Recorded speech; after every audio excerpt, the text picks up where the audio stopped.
A paz do Senhor, povo de Deus. Desejo que tenhamos um dia abençoado, na graça e na paz de nosso Senhor e Salvador Jesus Cristo. Estamos dando início ao segundo bloco do quadro Você Pergunta e a Bíblia Responde. Estaremos trazendo a seguinte pergunta. A Bíblia proíbe o cristão de julgar? Que pergunta, não, amados? Bem polêmico, né?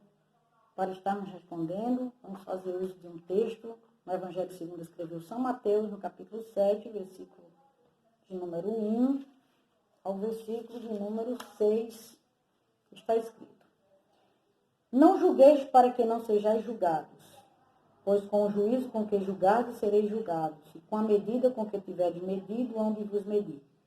Por que reparas no cisco que está no olho do teu irmão, mas não percebes a viga que está no teu olho? Ou como dirás a teu irmão, deixa-me tirar o cisco do teu olho, estando uma viga no teu? Hipócrita, tira primeiro a viga do teu olho, e então verás claramente para tirar o cisco do olho do teu irmão.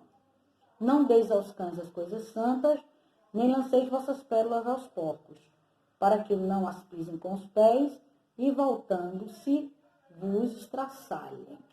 Amém, queridos? Para estarmos respondendo, queridos, a esta pergunta, é necessário fazermos uma segunda pergunta. O que é julgar? Vamos começar definindo a palavra julgar. Então, do verbo transitivo, direto e indireto, significa tomar decisão, deliberar na qualidade de juiz ou árbitro.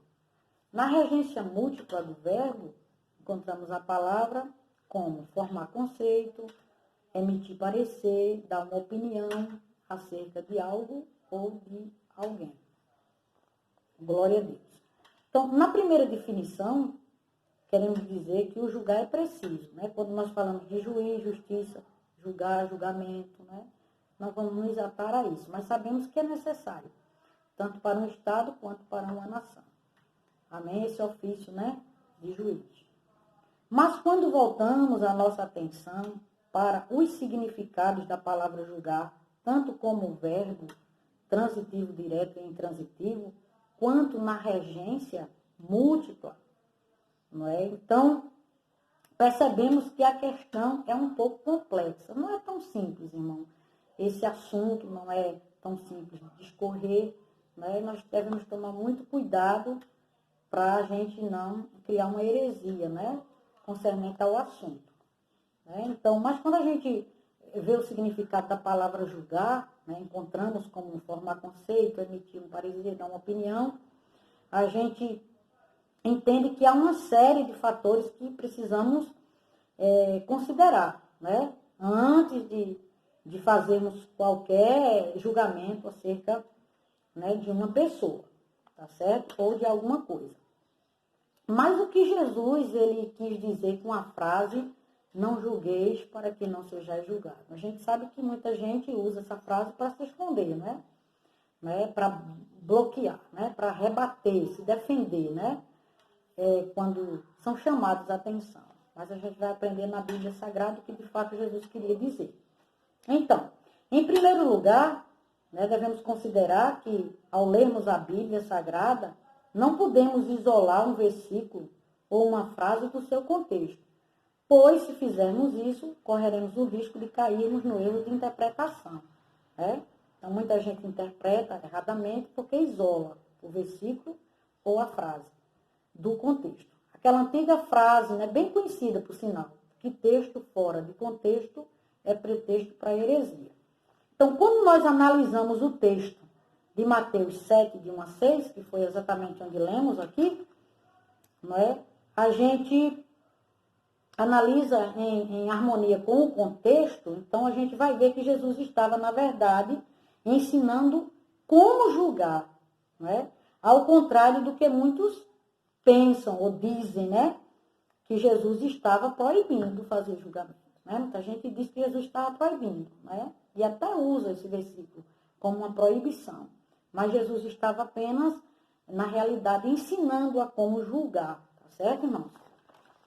Então, vamos ler o primeiro versículo e o segundo versículo, que diz assim: Mas vamos recapitular, melhor dizendo. Não julgueis para que não sejais julgados, pois com o juízo com que julgardes, sereis julgados, e com a medida com que tiverdes medido, hão de vos medir. Nós vamos parafrasear para ficar mais fácil a compreensão aos irmãos. Versículo 1 e 2 estava dizendo assim: não te assentes para julgar se fores réu do mesmo juízo, pois sofrereis o mesmo julgamento e sereis exposto à mesma censura. Amém? Então, não podemos nos colocarmos em lugar de julgarmos, né, ou de fazermos julgamento, se na realidade nós estivermos na mesma situação, na mesma condição que a pessoa que nós estamos querendo julgar. Então, nós temos um exemplo bíblico para isso? Temos sim. Me acompanhe na Bíblia. 2 Samuel, capítulo de número 12, versículo 1 até o versículo 7. Não vamos ler, é bem conhecido dos irmãos, por sinal. Natan repreende Davi, né? Os irmãos sabem quando Davi adulterou com a mulher de Urias, com Betseba, ela engravidou, e quando ele soube que ela estava grávida, ele tentou trazer Urias, fazer ele deitar-se com ela, e não deu certo, né? Essa estratégia do rei. E então ele enviou Urias com uma carta a Joabe, né? Mandando que ele fosse colocado na frente de uma peleja, da peleja mais reída, né? E de forma que ele não tivesse, né, chance de escapar, de sobreviver. E assim foi feito e Urias foi morto. Né? E aí Davi mandou buscar Betseba, casou com ela, e aquele filho foi de Davi, ficou tudo encoberto aos olhos dos homens. Mas o Deus que vê tudo, enviou o profeta Natan até Davi. E Natan, ele trouxe um aparado ao rei Davi, né, muito sábio, por sinal, embora Davi não soubesse que se tratava de uma parábola. Né? Como os reis eram quem julgavam, né, os seus súditos, então Davi estava ali para julgar a questão. E Natan, ele relatou, né, de que um homem rico, que tinha um rebanho muito grande, era vizinho de um homem muito pobre, que só tinha um cabritinho, que ele ainda estava alimentando, que ela comia no prato com ele, e com seus filhos, e bebia na mesma caneca. E vindo alguns visitantes à casa daquele rico, o rico não quis dar cabo de uma ovelha do seu rebanho, tomou então a ovelhinha daquele homem e matou, e assim alimentou os seus visitantes. Então o versículo 5 diz: então a ira de Davi muito se inflamou contra esse homem e disse a Natan: eu juro pelo Senhor que o homem que fez isso deve morrer. Então Davi aqui julgou a causa e até sentenciou, né? Por sinal, já que ele como rei tem autoridade para fazer. Então, no versículo 7, então Natan disse a Davi: tu és esse homem. Assim diz o Senhor, né? O Deus de Israel. Glória a Deus. Bendito é o nome do Senhor. Então, é isso exatamente o que acabamos de dizer. Davi se assentou, né, para julgar, né, estando ele, não é isso, na mesma condição de réu. Né? Então, é o que Jesus ensinou no versículo 1 e versículo de número 2. E nós temos um exemplo prático, por sinal. Teve um rapaz que ele cresceu vendo o pai espancar sua mãe. E aí ele casou e um certo dia sua mulher procurou o seu pai e relatou que estava sendo espancada. E aquele pai chamou o filho e deu aquele sermão, né? Meu filho, você sabe que homem não bate mulher, não é lícito. Aí ele disse: interessante, papai, logo o senhor vem me dizer isso. Eu cresci vendo o senhor espancar a minha mãe. Aí eu aprendi com o senhor fazer assim. Então, né, é isso que Jesus está ensinando. Não julgue para que não seja julgado. Não julgue se você estiver sujeito, né, ao mesmo julgamento. É isso que Jesus ele quis ensinar no versículo 1 e 2. No versículo de número 3 e 4, Jesus ensina o procedimento que devemos seguir, tá certo? Antes de fazermos qualquer tipo de julgamento acerca do próximo. Vamos ler versículo 3 e 4, ele diz assim: por que reparas no cisco que está no teu olho, que está no olho do teu irmão, mas não percebes a viga que está no teu? Ou como dirás a teu irmão: deixa-me tirar o cisco do teu olho, estando uma viga no teu? Então, Jesus está ensinando, nesse versículo, né, o procedimento que nós devemos segui-lo, é que devemos, antes de julgarmos, nos submetermos ao mesmo rigor de julgamento. Ou seja, devemos nos examinar com o mesmo critério que pretendemos julgar alguém. Tá certo? Sabendo que a Bíblia condena os 2 pesos e as 2 medidas. Porque, né, existem pessoas que são peritos, inclusive, em usar 2 pesos e 2 medidas. Eu posso, mas você não. Eu faço, mas você não pode. Né? E para com Deus isso não funciona, tá certo? Então, como você vai dizer a quem tem um cisco no olho que ele tem um cisco no olho se você tem uma viga no seu olho, uma trava no seu olho? Como, né? Você vai dizer, tá certo? Então, você primeiro deve, né, se submeter ao mesmo rigor de julgamento, tá certo? Para poder você, então, julgar o seu próximo. Foi isso que Jesus estava ensinando aqui. E quando a gente não segue esses critérios apresentados por Jesus, corremos sempre o risco de fazermos um julgamento hipócrita. E se considerarmos o que Jesus estava ensinando, concluiremos que o julgamento hipócrita é o julgamento que Jesus proíbe ou reprova, né? Conforme alguém queira dizer, ou proíbe ou reprova, mas é o julgamento hipócrita. E a gente vê isso exatamente no versículo de número 5. Veja bem, o versículo 5, Jesus traz uma advertência ao julgamento hipócrita. Vamos ler? Hipócrita, tira primeiro a viga do teu olho, então verás claramente para tirar o cisco do olho do teu irmão. Então ele adverte, né, aquela pessoa que se coloca no lugar de julgar, né, estando em uma situação pior, igual ou pior, né? Então ele diz que primeiro aquela pessoa deve se corrigir, não é isso? Aleluia, para poder querer corrigir os outros. Foi isso que Jesus estava ensinando. Então, antes de a gente se colocar no lugar de julgar, nós devemos primeiro nos corrigirmos. Jesus estava dizendo isso. Na realidade, a frase, tira primeiro a trave do teu olho, para depois retirar, né, o cisco no olho do teu irmão, é um apelo contra a hipocrisia. Na verdade, Jesus estava fazendo aqui um apelo contra toda e qualquer hipocrisia. Porque é hipocrisia, né? Eu querer corrigir se eu faço as mesmas obras, se eu pratico os mesmos erros, né? Isso é um julgamento hipócrita. Então, primeiro devemos nos certificarmos de que não há nada errado em nós, para então procurarmos ajudar ao nosso próximo naquilo que for necessário corrigir, né? Então, eu me submeto ao mesmo julgamento, com o mesmo rigor, né? E aí, quando eu chegar à conclusão, quando eu concluir de que eu estou, né, mais ou menos, né, de acordo, né, com o padrão de ética, né, de moral, né, que a palavra de Deus apresenta, então eu posso ajudar o meu irmão a se corrigir. Quando eu digo ajudar, irmãos, é porque eu defendo a ideia de que todo e qualquer julgamento deve ser feito com a intenção de ajudar. Porque tem gente que é craque, né, em julgar as pessoas e fazê-las se sentir a pior das criaturas, né? A escória do mundo. Tem gente que julga para acabar, né, com as pessoas, mas o julgamento ele deve ser feito na intenção de ajudar. E nós temos um texto, né, o mesmo livro, capítulo 18, de Mateus, versículo 15, né, como base para esta verdade que estamos dizendo. Veja o que Jesus ensina, né? Ora, se teu irmão pecar contra ti, vai e repreende-o entre ti e ele só. Olha o que Jesus diz. Toca a trombeta que teu irmão pecou. Não. Chama ele em segredo, né? Amém, queridos. Jesus é lindo, né? Glória a Deus. Aí ele diz, se ele te ouvir, ganhaste o teu irmão. Então, para que o julgamento? Para que eu chamo? Né? Para emitir um parecer, para dar uma opinião, né? Para ganhar, né? Para trazer aquela pessoa de volta ao caminho. Jesus é lindo. Glória a Deus. Então, para encerrarmos, irmãos, no versículo de número 6, Jesus dá um exemplo de julgamento que devemos estar aptos a fazer. Vamos ler?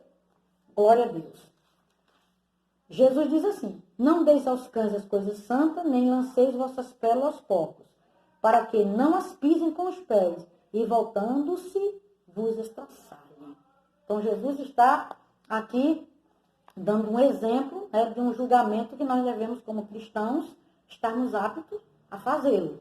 Amém? Que é exatamente distinguir os cães e os porcos dentre aqueles que ouvem a mensagem do Evangelho do Reino dos Céus. Glória a Deus. Né? Então, devemos distinguir quem são os porcos e quem são os cães. Aí, Jesus, ele mostra, né? Ele abre aqui a janela e mostra-nos quem são os cães e quem são os porcos. Ou seja, ele nos ensina a julgar, tá certo? Quem são os cães e os porcos? Ele nos ensina. E o versículo é claro quando diz, veja, não deis aos cães as coisas santas, nem lanceis vossas peles aos porcos, para que não as pisem com os pés, e voltando-se vos estraçalhem. Então, quem são os cães aqui nesse exemplo? Quem são os porcos? São aqueles que pisam a mensagem do Evangelho, do Reino de Deus. São aqueles que escarnecem do Evangelho, que escarnecem dos mensageiros do Evangelho. Glória a Deus. Então, esses são os cães e os porcos. Né? Então, devemos estar aptos a julgá-los, sim. Porém, devemos fazer isso com o entendimento, com a razão, em temor e em verdade diante de Deus e dos homens. Né? Inclusive, eu quero dizer que não devemos julgar segundo aparência ou amizade. Me faz lembrar de um caso, tinha uma irmã que, conversando com outra, discorrendo com outra acerca de algum assunto, aquela irmã, ela interpretou erradamente e procurou o pastor. Se sentiu ofendida e procurou o pastor. E aí o pastor mandou chamar outra irmã, e quando a outra irmã chegou no gabinete, ele já foi repreendendo ela e mandando que ela pedisse perdão à outra. E ela disse, mas o que foi que eu fiz? Aí ele, não, porque você disse isso e isso, você não tem autonomia para fazê-lo, para dizer, procure o seu lugar. Aquela irmã disse, não, mas não foi assim, o irmão fulano viu. Ele disse, não quero ouvir. Para mim, o que essa santa de Deus fala é a verdade. Então, ele julgou, né, por amizade, não ouviu a outra irmã, não deu direito sequer dela se defender. Um julgamento totalmente ilícito, né? Um julgamento totalmente injusto, né? Glória ao nome de Jesus. Então, devemos julgar, sim, mas julgar com entendimento, julgar com a verdade, julgar em temor diante de Deus. Não através de aparência ou através de amizade. Amém, queridos? E quero concluir dizendo que é nosso dever como cristão fazer julgamento de tudo. Olha só o que eu estou dizendo. Principalmente no que diz respeito ao reino de Deus.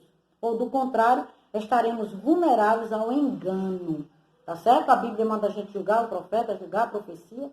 Paulo, em Romanos 12, fala do culto da razão. Tá certo? E para finalizar, eu quero ler um texto. Amém? E usar como base para essa verdade que eu estou dizendo. 1 Coríntios, capítulo 2, Paulo fala sobre o caráter da pregação dele, da sua pregação. Versículo 15, veja o que ele diz, se não está dentro do que eu estou falando. O espiritual examina tudo. Então, quem é espiritual, né, não segue uma direção sem primeiro examinar. Não segue um caminho sem examinar. Né? Não vive de ouvir falar. Não é verdade? É como Jó disse, eu te conhecia de ouvir falar, mas agora, né, os meus olhos te veem. Ô glória, bendito é o nome do Senhor. Então, o espiritual discerne tudo, né? Aleluia. Mas ninguém é capaz de julgá-lo. Então, o espiritual ele tem discernimento, né? Glória a Deus. Primeiro, ele se discerne a si mesmo, né? Primeiro, ele se autoanalisa. E aí, ele dá um parecer, uma opinião, né, acerca de alguém, faz um julgamento, e aí ninguém pode julgar, né? Glória ao nome do Senhor, porque ele faz com discernimento. Amém, queridos? E ele finaliza, o espiritual examina todas as coisas, mas ninguém é capaz de julgá-lo. Porque quem conheceu a mente do Senhor para que eu ensinasse? Mas nós temos a mente de Cristo. Então, nós cristãos temos a mente de Cristo. Para quê, não é, irmãos? Para analisarmos, né? Para estudarmos, para descobrirmos, né? A Bíblia diz, erreis por não examinar as Escrituras, né? Amém, meus amados? Então, como cristão que temos a mente de Cristo, temos a unção do Santo para discernir. Para discernirmos tudo, né? Não devemos vivermos como pessoas alienadas. Então, respondendo a pergunta, amados, a nossa primeira pergunta, né, a principal deste bloco, a Bíblia proíbe o cristão de julgar? Não, tá certo? A Bíblia ensina o cristão a julgar e Jesus condena o julgamento hipócrita. Quero complementar dizendo que o julgamento correto evita que sejamos cúmplices de algum erro. Amém, queridos? Que Deus nos abençoe, que possamos seguir assim, de fé em fé, né? Examine as Escrituras, amados. Né? Conhecereis a verdade, e a verdade vos libertará. Né? Não esquece de se inscrever no nosso canal, né? De ativar o sininho. Amém, queridos?